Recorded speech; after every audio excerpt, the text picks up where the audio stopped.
I have two questions in here. The first question, what is Buddhism in layman's terms? That's Buddhism 101. It takes about one semester.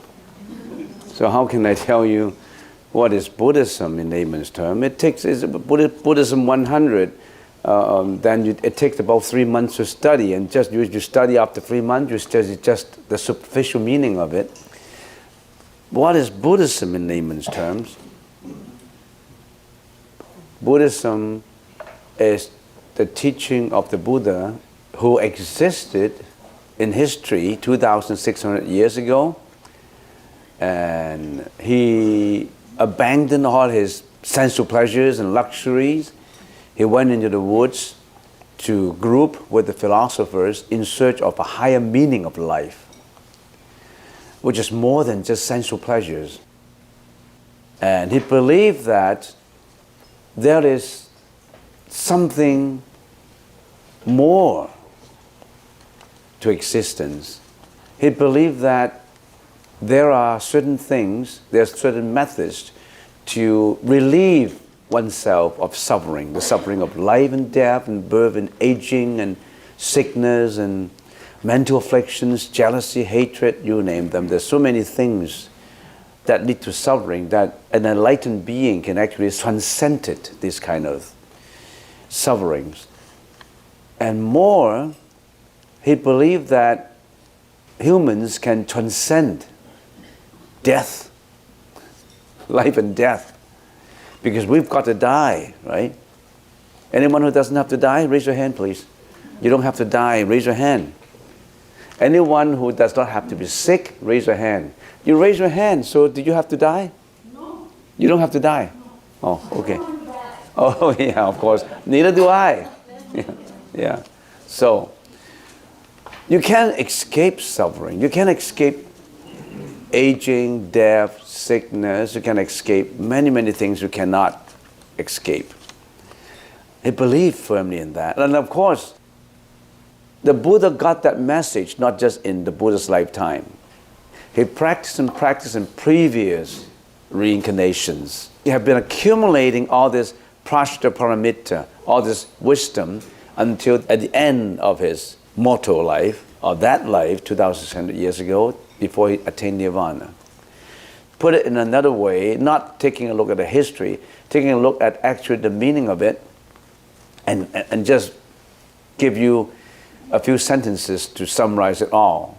The purpose of Buddhism is to tell people that there's a much higher meaning in life, and if you're in pursuit of that meaning, it would take you into an emancipation from all the mental afflictions and suffering in this life.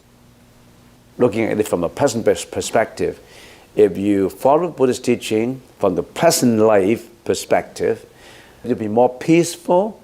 You'll be more peaceful with yourself and others. But how do you do it? You have to explore into the Buddhist teaching. Not just reading a few books, seeing a few videos, and listening to a few tapes. There was a bhikshuni. Bhikshuni means nun in the ancient China.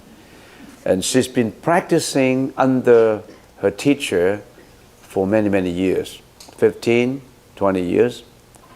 And it seemed to her that she couldn't get anywhere. She said, I was looking for enlightenment. I couldn't get anywhere. I practiced every day. I couldn't really get what I want. He wanted to ask for permission to leave her little temple and leave her master behind, and said, I'm in pursuit of a higher meaning of life. I want to go somewhere else, to different temples, to learn for meditation. I want to find out more about it. So she left the temple, left her masters, and went on to explore in other temples and other places, and in up to 20 years, she couldn't get herself anywhere. And one day she said, I got to return to check out if my mother's still alive. Friends in my old town, my old temple. So to travel back home. And as she was passing by, traversing a grove of cherry blossom, she went under all these cherry blossoms and just smelled the fragrance of the cherry blossoms. And suddenly, in her heart, she uttered a poem. I don't need to translate word for word. What the meaning is, I've been looking everywhere for the spring in my heart.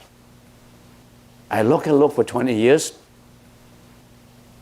I have worn out a few pairs of my shoes. I couldn't get anything. But once I came back to my own town and traversed under the grove of cherry blossoms, I smelled the fragrance. Spring is right here. Spring is right here. I don't have to look for it. Spring is right in your heart. Don't look for that particular spring. Look for that spring in your heart. Don't look for anywhere else. That spring is in you. Don't look for it.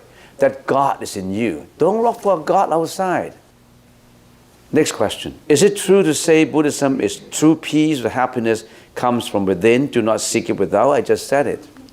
The happiness comes from within. Don't seek it without. So happiness comes from within.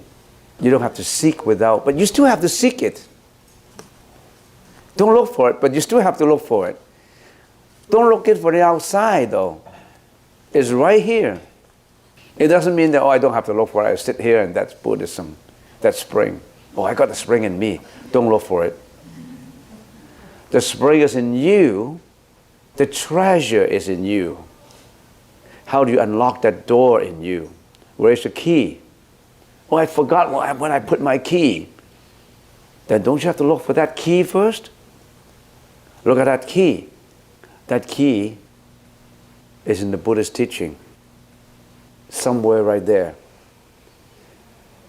Do you take the trouble of looking for it? Or you're looking for fame, reputation, wealth, sensual pleasures, girlfriend, boyfriend, party? What are you looking for? You're looking for that key, right? You're not looking for sensual pleasure. That key is not in sensual pleasure. That key is not in money. That key is not in reputation and fame. That key is not in your ego. As a matter of fact, as a matter of reality, you have to get rid of that ego to reveal the key. That key has been covered up in your blanket of ego. Get rid of the ego. Then you get that key.